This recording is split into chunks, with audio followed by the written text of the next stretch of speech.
Bonjour à tous et bienvenue sur le plateau de Bonjour chez vous. Aujourd'hui, nous allons parler d'un sujet qui peut-être concerne certains d'entre vous. Comment regagner la confiance de ceux qu'on a déçus? Nous allons parler de parfois de trahison qu'on a pu vivre ou qu'on a fait subir aux autres, simplement d'une confiance perdue par inadvertance. Et on va donc parler également du pardon. Et nous avons un invité avec nous qui nous vient tout droit du Canada anglophone, le pasteur El Hadj Diallo. Bonjour pasteur El Hadj. Bonjour, merci de m'avoir reçu sur cette plateforme. Mais c'est un grand plaisir de vous avoir. Certains disent j'ai déjà vu son visage. C'était dans l'émission Parole de Femmes. Ça fait 3 ans, on a réalisé, ça fait déjà 3 ans. 3 ans. Vous étiez venu sur le plateau de Parole de Femmes. Et aujourd'hui, on a le plaisir de vous avoir à Bonjour chez vous. Vous êtes pasteur de l'église, alors il faut que je le prononce bien, hein, Cross Point, c'est ça, non?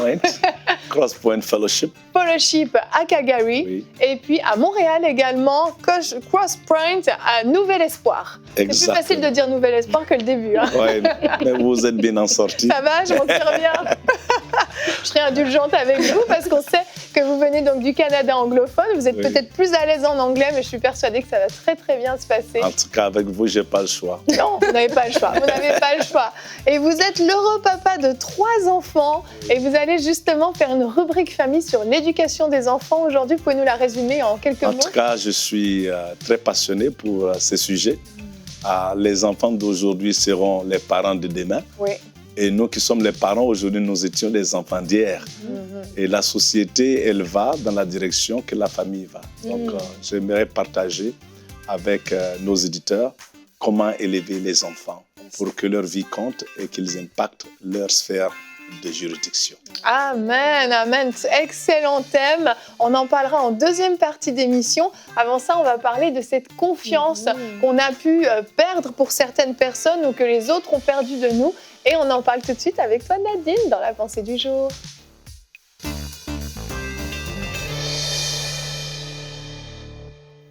Alors aujourd'hui, on parle de rétablir la confiance perdue. Comment rétablir la confiance perdue?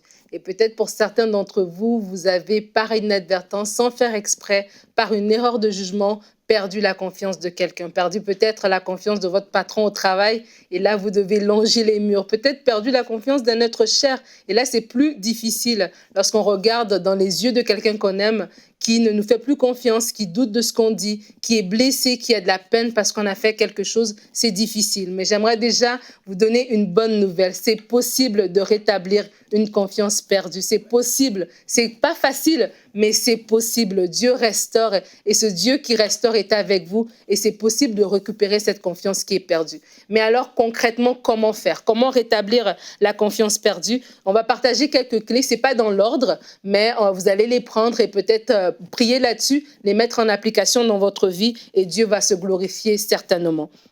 La première chose, c'est de reconnaître son tort. Reconnaître sa faute. Arrêtez de vous justifier, c'est parce que ceci, parce que cela. Reconnaissez tout simplement votre faute. Et des fois, reconnaître sa faute se fait de façon naturelle, mais je crois qu'il y a une vraie repentance qui va venir lorsqu'on laisse aussi le Saint-Esprit entrer en ligne de compte. On a parlé hier de faire du Saint-Esprit un allié dans notre vie de prière. Le Saint-Esprit est aussi un allié dans notre vie de tous les jours également. Et on voit David qui a commis une faute envers Uri. Et c'est lorsque Nathan vient le voir, il y a comme une conscience supplémentaire qu'il a pris et il y a une repentance sincère, profonde qui vient dans le cœur de David devant ce qu'il a fait. Et de la même manière aussi, alors que vous êtes peut-être dans une situation en ce moment où votre patron au travail ou votre collègue de travail ou une personne que vous aimez vous reproche sur quelque chose, de laisser aussi le Seigneur vous parler, en fait, pour que la repentance soit vraiment sincère, que ce ne soit pas une repentance parce qu'elle vous a dit quelque chose, mais vraiment parce que Dieu vous a montré. Parce qu'à la fin, David n'avait pas vraiment fauté contre Uri ou contre Bathsheba, il avait péché contre Dieu.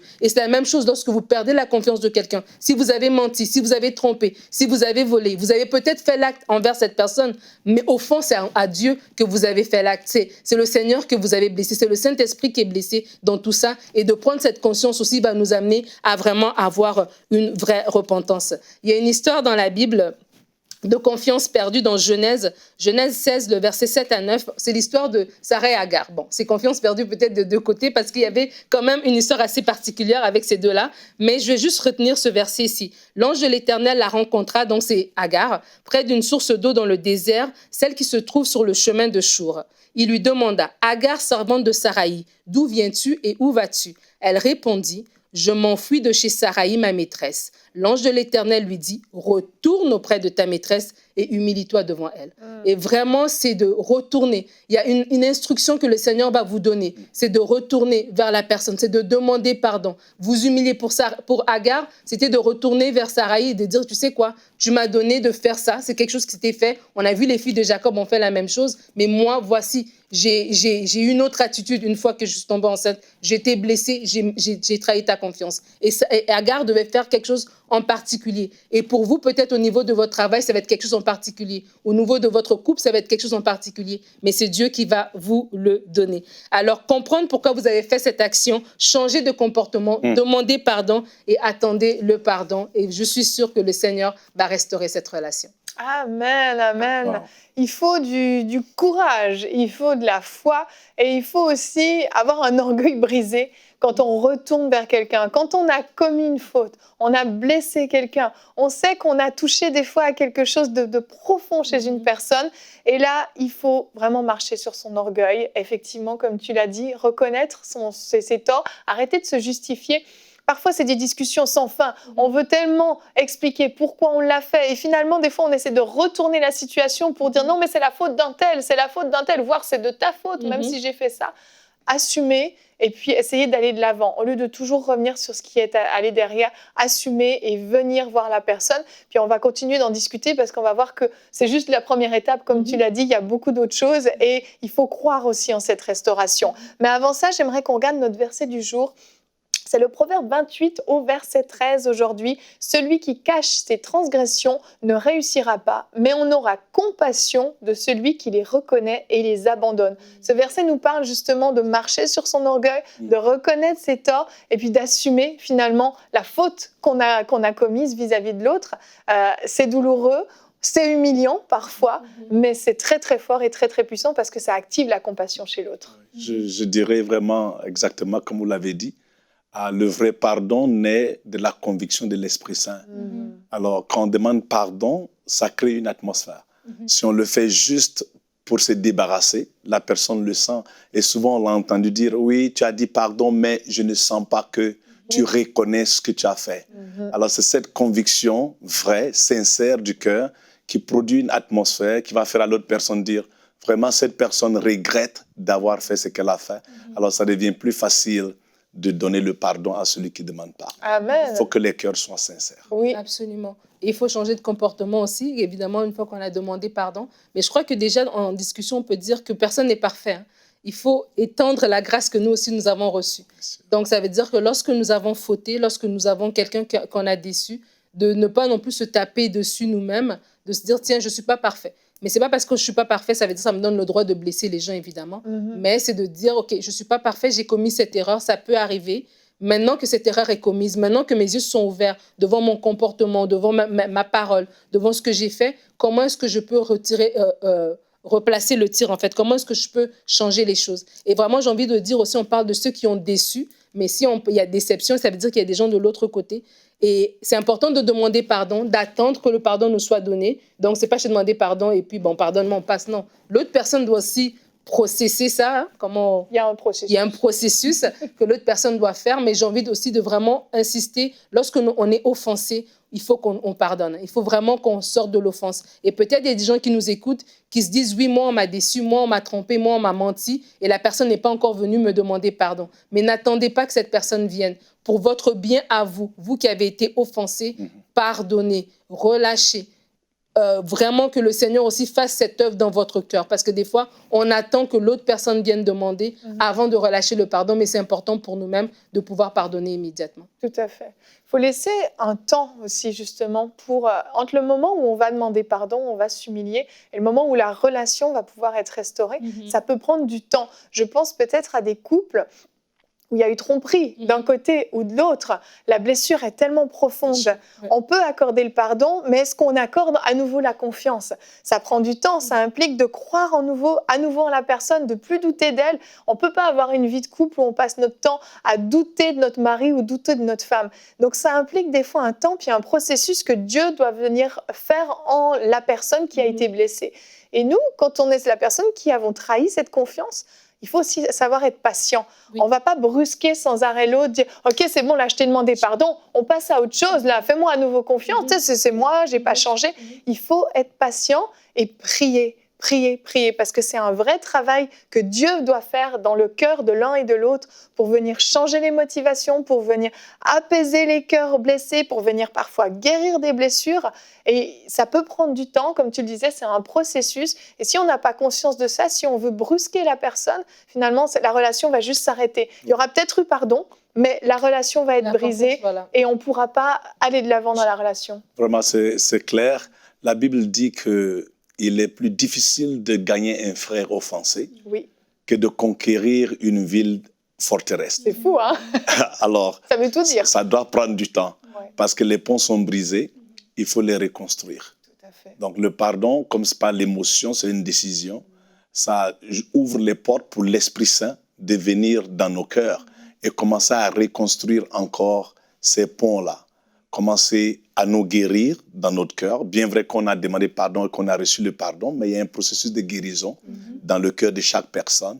Et l'Esprit Saint, quand on ouvre cette porte avec le pardon, il reconstruit les ponts, pas à pas. Mais, comme vous le dites, on a besoin de donner du temps au temps. Vraiment, vraiment. Il ne faut pas brusquer. On a besoin, on ne peut pas brusquer. On ne peut pas brusquer les gens et on doit laisser la personne. En fait, la repentance, c'est aussi le changement de comportement. Donc, je t'ai demandé pardon de ma bouche, mais je crois que moi-même qui est déçu, il faut que je m'assoie avec Dieu pour comprendre pourquoi j'ai déçu, pourquoi j'en suis arrivée là, pour que je change justement. Parce que des fois, lorsqu'il y a confiance brisée, on reste dans une zone grise avec la personne pendant un certain temps. Tu as comme l'impression qu'à la moindre erreur, on retourne à la case départ, tu vois. Donc, la personne aussi, elle s'attend à ce que... Donc, ça veut dire que moi, d'autant plus, je dois vraiment faire ce travail dans mon propre cœur. Pourquoi j'en suis arrivée là? Pourquoi cette action a été commise? Et c'est pour ça, c'est important de ne pas se justifier dans le cadre d'un couple, de ne pas dire c'est parce qu'elle n'avait pas fait, voilà pourquoi j'ai fait. Non, ça n'a rien à voir avec elle. C'est moi qui ai commis cet acte, pourquoi je l'ai commis, et faire ce travail en nous-mêmes. Et il y a des gens,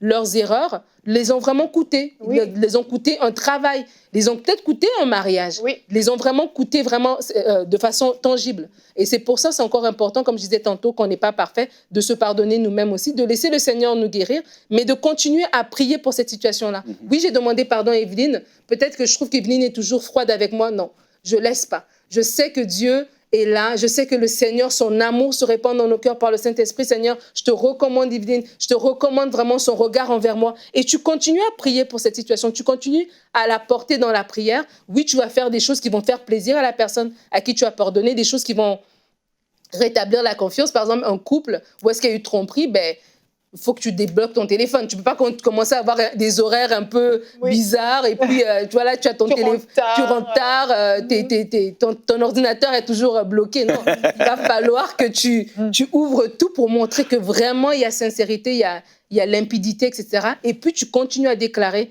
que cette restauration aura lieu. Ce ne sera pas un truc patché, mais ce serait un truc sincère. C'est moi qui ai des mots anglo aujourd'hui. Ça vient. Elle vient de Calgary aussi. Définitivement. Je ne sais plus, là, c'est elle qui vient de Calgary. J'aimerais ajouter quelque chose. Tu parlais d'Evelyne. J'espère qu'il n'y a pas une Evelyne qui est en train de nous suivre. Ce n'est pas prophétique, OK? J'imagine. Alors, Evelyne, elle monte des murs. Parce qu'Evelyne a été blessée. Il faut qu'elle se protège. Et bien vrai qu'il y ait le pardon, on a reçu le pardon, il faut donner le temps à Evelyne pour qu'elle baisse ces murs-là, faire confiance en Dieu, que Dieu va intervenir. Mais encore une fois, vous l'avez dit, c'est le cœur sincère de voir que je reconnais que j'ai fait quelque chose de mal, je ne le justifie pas. Peu importe ce que quelqu'un d'autre a fait, je prends la responsabilité sur moi et mes actions. Et la personne qui demande pardon également, avec le changement à l'égard d'Evelyne qui a été blessée, son changement et son attitude va accélérer le rétablissement de la relation. Amen. Si la personne est patiente et qu'elle porte plus de respect, d'honneur et d'amour, ça encourage l'autre personne à dire « Ok, je peux voir qu'il y a un changement qui est en train de prendre place, je peux baisser un peu certains de mes murs. » Exact. Donc, Evelyne, il faut baisser les murs. Je vous rassure, je ne suis pas blessée. Pasteur Eladj, on va rester avec vous et on va enchaîner. Donc, on va parler d'éducation des enfants, la sécurité qu'on apporte à nos enfants en tant que parents dans la rubrique famille.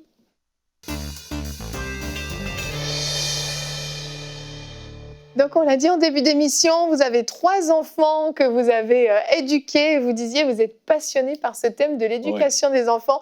Donc, je vous laisse toute la place, Pasteur Eladj, pour nous partager ce que vous avez appris au fur et à mesure des années. Vraiment, vous l'avez dit, ce que j'ai appris au fur et à mesure des années, avec une famille comme la mienne, et on est toujours parti de gauche à droite, on a sûrement appris beaucoup de choses. Ah oui, c'est sûr. Alors, comme je le disais à l'ouverture de l'émission, les enfants d'aujourd'hui seront les parents de demain. Et il faut qu'on investisse dans leur vie. Je parle à tous les parents, peu importe leur background, peu importe leur culture, on peut commencer à faire les choses mieux. Même ceux qui font déjà mieux, on peut améliorer un peu ce que nous faisons. Oui. J'aimerais partager rapidement 5 besoins profonds que chaque enfant, peu importe, a besoin pour grandir proprement. Mais avant de le dire, j'aimerais utiliser le verset dans le Psaume 127, verset 4, qui dit « Comme les flèches dans les mains d'un guerrier, ainsi sont les fils de la jeunesse. » Alors, les parents ici sont représentés par un guerrier et les enfants par une flèche. C'est notre responsabilité de prendre ces flèches-là dans le carquois et de pouvoir les lancer dans cette vie pour qu'ils atteignent la cible dans le mille. Amen. En d'autres termes, que leur vie compte pour l'éternité et qu'ils accomplissent l'objectif que Dieu a pour nos enfants. Et alors, j'aimerais parler numéro 1 de la situation qui se passe dans le monde. Quand on voit la délinquance juvénile qui est montante, nous avons les ministères en prison et quand on va dans les prisons, c'est beaucoup de jeunes. La prostitution juvénile, des enfants qui embrassent les voies de la crise et du crime, disons. Oui. Il faut qu'on fasse quelque chose. Amen. Et je suis vraiment reconnaissant que vous preniez ce sujet-là sur votre plateforme. Ça peut aider beaucoup de parents. Alors, numéro 1, ces 5 besoins, c'est la sécurité. La sécurité répond à la question « Qui a la meilleure pensée pour moi? À qui je peux avoir confiance? À qui je peux m'ouvrir? Avec qui je peux être vulnérable? » Numéro 2, on a l'identité qui répond à la question « Qui suis-je » Et numéro 3, on parle de l'objectif où on se pose la question « Pourquoi je suis sur cette planète? Pourquoi est-ce que je vis? Quelle est la raison d'être de ma vie sur la planète ?» Numéro 4, l'appartenance. Un enfant qui se demande « Qui m'accepte? Dans quel groupe j'appartiens ?» Et le dernier point, la compétence. Quel est le secteur dans lequel j'ai une expertise? Dans quoi est-ce que je suis bon? Pour ce segment, je vais me concentrer plus sur la sécurité. Oui. La sécurité répondra qui est à mon dos, qui est là pour moi, à qui je peux avoir confiance. Les enfants qui ont la sécurité, généralement, ils ont plus de confiance en eux-mêmes. Ils ont une estime de soi qui est plus grande. Et ils se retrouvent également aussi à faire beaucoup plus confiance à leurs parents. Et ceux qui n'ont pas de sécurité, généralement, ils vont même douter et questionner leur apparence et douter et questionner leur habileté. Certains vont penser, oh, je suis laide, je ne suis pas belle. Les opinions des autres vont devenir rapidement leur réalité. Et avant que tu ne réalises, ils vont embrasser des voies que tu ne les as pas éduqués pour embrasser ces voies-là. Alors, comment inculquer cette sécurité-là aux enfants? 3 points rapidement que j'aimerais couvrir. Numéro 1, il faut que nous, en tant que parents, nous disons la vérité à nos enfants. Extrêmement important. Quand un enfant vit dans le mensonge ou que les parents l'entraînent dans le mensonge, ils perdent ce sens de confiance en eux. Parce qu'ils ne savent plus comment est-ce que papa va réagir. Ils ne savent pas comment maman va réagir. Et je me rappelle en grandissant quand quelqu'un a appelé à la maison, dans certaines familles, je vois Nadine qui est en train de sourire. Peut-être que c'est ce que vous allez dire. Vous voyez, tu vois, quelqu'un appelle et puis l'enfant prend le téléphone. Allô, tu veux parler à papa? Et papa est assis là, papa dit, dis-lui que je ne suis pas là. Oui. Je suis absent. Alors, vous voyez, ça a l'air très inoffensif, ça a l'air très petit, mais à la fin de la journée, c'est impliquer l'enfant dans nos mensonges. C'est vrai, c'est vrai. Vous voyez? Ah, je ne suis pas là. Et pourtant, tu es là. Oui. Ou également, quand les enfants, des fois, posent des questions, au lieu de leur répondre, leur dire la vérité, on utilise des mensonges pour se débarrasser des enfants. OK, c'est comme ça se passe, va au lit. Vous voyez? Et l'enfant inculque, ça c'est inculqué à l'enfant, avant que vous ne réalisez, il perd la confiance, il ne sait plus qu'est-ce qui est vrai et qu'est-ce qui est faux. La confusion rentre même souvent dans le cœur de certains enfants. Donc, parents, pour construire la confiance, pour construire la sécurité dans vos enfants, soyez véridiques. Dites-leur la vérité. La Bible nous dit, tu connaîtras la vérité et la vérité t'affranchira. Donc, beaucoup des enfants ne sont pas affranchis parce que la vérité ne fait pas part de leur courant. C'est plutôt des mensonges, c'est plutôt des arrangements. Ce n'est jamais clair, c'est toujours gris. Il n'y a pas de oui ou de non. C'est toujours laissé dans le milieu. Et on ne veut pas exposer nos enfants à cela. Quand aussi l'enfant est menti, quand on ment à l'enfant, c'est difficile pour lui d'avoir un apprentissage ferme. L'enfant n'arrive pas à apprendre parce que l'enfant n'est pas sûr. Également, sa capacité d'adaptabilité, de pouvoir s'adapter à son environnement, que ce soit à l'école, que ce soit avec leurs amis ou même dans la communauté. Ça devient un problème pour ces enfants. Les habiletés sociales deviennent un problème parce qu'ils ont maintenant un grand problème de faire confiance même à leurs amis. C'est vrai. Parce qu'à la maison, je n'ai pas confiance à papa et à maman, qui sont les plus grandes autorités dans ma vie. Qui d'autre à qui je peux avoir confiance? Je n'ai pas confiance à eux qui sont mes parents. C'est déstabilisant. C'est déstabilisant. Et les enfants deviennent insécures et deviennent difficiles pour eux. Mais quand la sécurité est établie, non seulement l'enfant a confiance en lui, il a confiance aussi à ses parents. Même la relation augmente. Numéro 2, pour construire la sécurité dans les enfants, c'est d'être responsable et dépendable. Voulant dire quoi? Tenir ses promesses jusqu'au bout. Et j'ai fait ces erreurs souvent, moi aussi. Ça coûte, tu vois, fois, hein? où les enfants deviennent un peu trop et puis disent, OK, d'accord, dimanche, après le service, on va aller prendre une crème glacée. Yeah, dimanche, après le service, une crème glacée, je ne peux pas attendre d'aller à l'église. Après l'église, la crème glacée. Puis après l'église, bon, il y a quelqu'un qui a besoin de prière ici. Puis il y a une réunion inattendue, une réunion extraordinaire. Il dit, oh mon Dieu, qu'est-ce qu'on va faire? Mais il faut d'abord que je prenne soin de la réunion. Avant que tu ne réalises, on met la demande de l'enfant en second degré. C'est vrai. Et on va dire, OK, bébé, mon fils, la semaine prochaine, on ne va pas seulement avoir la crème glacée. On va même aller au McDonald's et puis on va t'acheter quelque chose de formidable. On s'enfonce, en fait. On s'enfonce. Là, c'est notre promesse, peut-être qui ne va même pas être accomplie pour l'enfant. Donc, il faut se rassurer que nos promesses sont oui et amen, comme notre Père dans le ciel le fait pour nous. Tout à fait. Numéro 3, c'est de demander pardon à nos enfants lorsqu'on a manqué la marque. Et ça, pour les parents africains, moi je suis africain, c'est difficile pour nous parce que cette transparence versus notre statut, c'est souvent difficile. Le statut ne te permet pas de te rabaisser. Le statut paternel ne te permet pas de dire à ton enfant, je suis désolé, j'ai manqué la marque, pardonne-moi chérie, pardonne-moi mon bébé. Non, c'est contre l'éducation, c'est contre la culture. C'est un statu quo qui est là et il ne faut jamais le bouger. Mais je remercie le Seigneur, nous sommes des nouvelles créatures. Alléluia. Les anciennes choses sont passées, nous avons été renouvelés. Nous voulons le faire en accord avec les principes de la Bible. Amen. Cette nouvelle éducation dans ce nouveau royaume.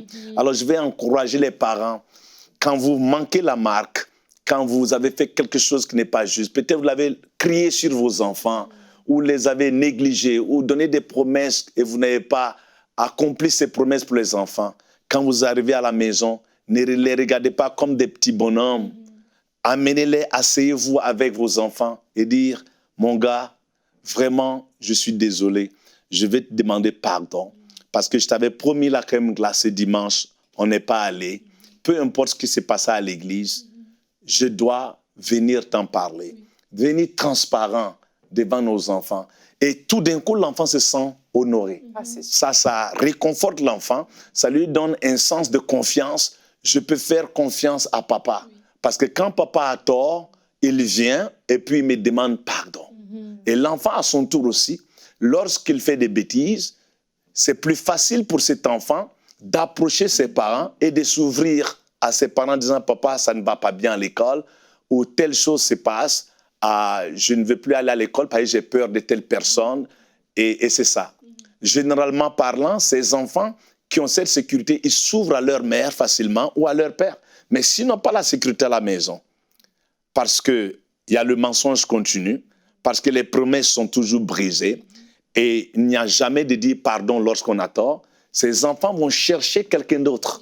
C'est pour cela que souvent, ils se retrouvent à souffrir plus à l'instituteur ou à leur ami qu'à leurs parents. C'est vrai. Alors, j'aimerais dire aux parents, le fait que tu es parent ne te donne pas par défaut cette place-là. Tu es juste la personne qui a le premier lancé. Donc, il faut en profiter. Et si tu manques cette opportunité d'être la première personne à qui Dieu confie ses enfants, les enfants vont trouver une autre personne ailleurs. Et souvent, cette influence ne reflète pas souvent ce que vous voulez pour vos enfants. Alors, j'aimerais juste encourager les parents. Comme le proverbe anglais dit, c'est mieux de commencer l'après-midi que de ne jamais le faire. Peu importe ton âge, peu importe combien d'années les enfants, quel est leur âge, ça ne prend absolument rien que de commencer aujourd'hui. Donc encore, la sécurité est un besoin, un élément clé pour l'éducation des enfants, pour leur permettre d'avoir confiance en eux-mêmes et confiance aux parents et devenir des changeurs de ce monde. Amen. Ouais. C'était très, très belle rubrique famille. Merci beaucoup, Pasteur Elhadj. J'ai été surprise, j'ai vraiment été émue quand vous avez parlé des promesses non tenues et de demander pardon. Et je pense que c'était le Saint-Esprit qui a voulu mettre le doigt là-dessus, parce que je pense qu'il y a des personnes à la maison, vous n'avez pas tenu des promesses à vos enfants. Et je crois qu'il y a eu une accumulation de promesses non tenues, au point où vos enfants n'ont plus du tout confiance en vous. Et quand vous dites « oui, on va faire ça, oui, dimanche prochain, voilà, on va aller manger une crème glacée », vos enfants ne croient même plus, vous voyez même plus la joie sur leur visage, parce qu'au fond d'eux, ils se disent « non, de toute façon, il ne le fera pas. De toute façon, elle m'a déjà promis tellement de choses, elle ne le fera pas. » Si c'est votre cas, vraiment, ce que le pasteur Elhadj a dit est pour vous. Prenez le temps de vous abaisser et de demander pardon à vos enfants. Reconnaissez vos torts. Il y a vraiment des blessures qui ont pu être causées dans le cœur de vos enfants parce que vous n'avez pas tenu vos promesses, parce que finalement, vous leur avez menti. Et est-ce que vous voulez que vos enfants grandissent avec ces blessures dans leur cœur? Certainement pas. Donc, je crois vraiment que certains d'entre vous, vous êtes particulièrement concernés par ce thème. Et je veux vous remercier, pasteur Elhadj, d'en avoir parlé, parce que c'est vrai que dans certaines cultures, demander pardon, c'est quelque chose qui n'est pas naturel, qui ne se fait pas, et même qui est comme contre nature, où on va dire il ne faut surtout pas que tu demandes pardon à tes enfants, ils vont plus te respecter, et c'est un mensonge. Donc merci d'avoir osé en parler. C'est un plaisir. Et vous êtes un super papa, j'en suis convaincue. Ma fille, elle écoute là, elle va dire oui. Je vais lui demander tout à l'heure. Vous pouvez lui demander, à mon absence. Hein. Merci beaucoup d'être venu. On va rester avec vous cette semaine. Vous serez demain avec nous. Notre thème, ce sera quelque chose de complètement différent, mais particulièrement actuel. Comment développer une saine gestion de ses finances alors que la crise sanitaire du Covid est partout sur la Terre. On sait que la crise économique est bien en marche aussi. On va parler de bien gérer ses finances avec vous, pasteur Elhadj. Vous allez faire une rubrique Conseil du coach sur comment développer une culture d'épargne. On se retrouve demain. Merci à vous tous de nous avoir suivis. Bonjour chez vous.